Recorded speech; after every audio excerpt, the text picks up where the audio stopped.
Vamos falar de saúde? Dizem que os alimentos crus preservam mais as vitaminas e, portanto, são melhores para a saúde. Será que então é uma boa investir nesse cardápio aí? Vamos saber agora com o nutrólogo Fabiano Robert. Bom dia. Bom dia. Então, vale a pena, Fabiano, investir nos alimentos crus? Existem vantagens e desvantagens nesse tipo de conduta alimentar. Nós sabemos que podemos enfatizar aí como vantagem o consumo variado de frutas e hortaliças que os adeptos da alimentação crua praticam, que não é muito comum na mesa na maioria dos brasileiros em dietas convencionais. No entanto, esse tipo de alimentação, ele tem uma variedade muito pequena de alimentos, o que deixa de fornecer alimentos que são fontes importantes de calorias, vitaminas e proteínas, que podem, com o tempo, acarretar algumas deficiências nutricionais aos praticantes da dieta crua. Como assim, Fabiano? Que alimentos, então, podem ser consumidos dessa forma e que alimentos não devem ser consumidos crus? De uma maneira geral, todos os alimentos poderiam ser consumidos crus, desde que algumas medidas de segurança sejam tomadas. Por exemplo?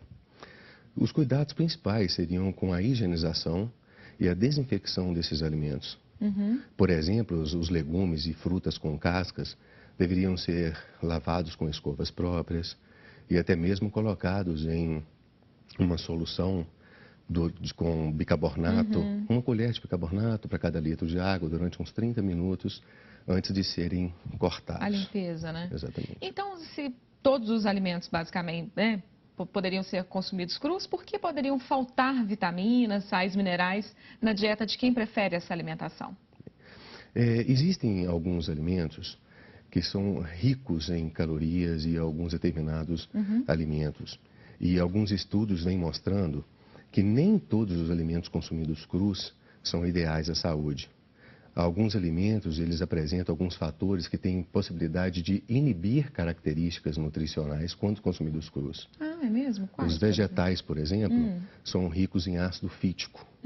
O ácido fítico diminui a absorção de cálcio, ferro, zinco, potássio, se consumido cru.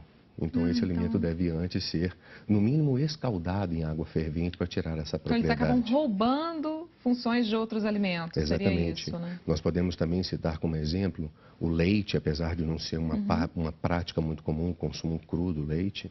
O leite possui substâncias que também diminuem a absorção da caseína, que é a principal proteína presente no leite.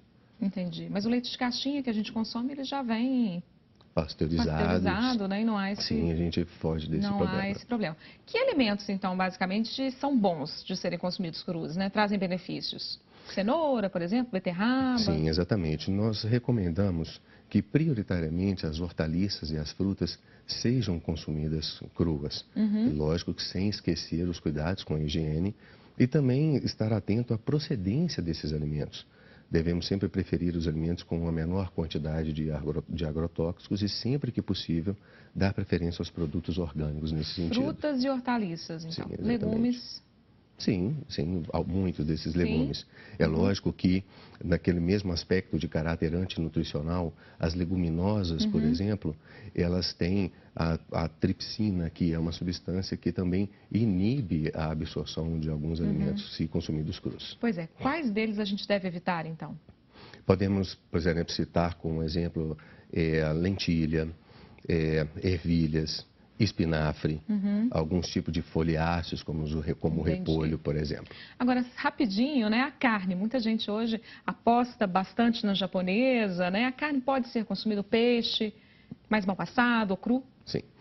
Existe uma recomendação da Vigilância Sanitária do Ministério da Saúde para que o peixe e a carne crua seja evitada. No entanto, a mesma Agência de Vigilância Sanitária cria determinadas normas para que os restaurantes que comercializam o pescado cru tenham alguns cuidados. Se esses cuidados com o preparo prévio desse alimento, que diz respeito ao congelamento anterior a alguns dias, ele fica Aí tá livre. ok, né? Sim, exatamente. Então, muito obrigada, viu, pela sua participação e um bom dia.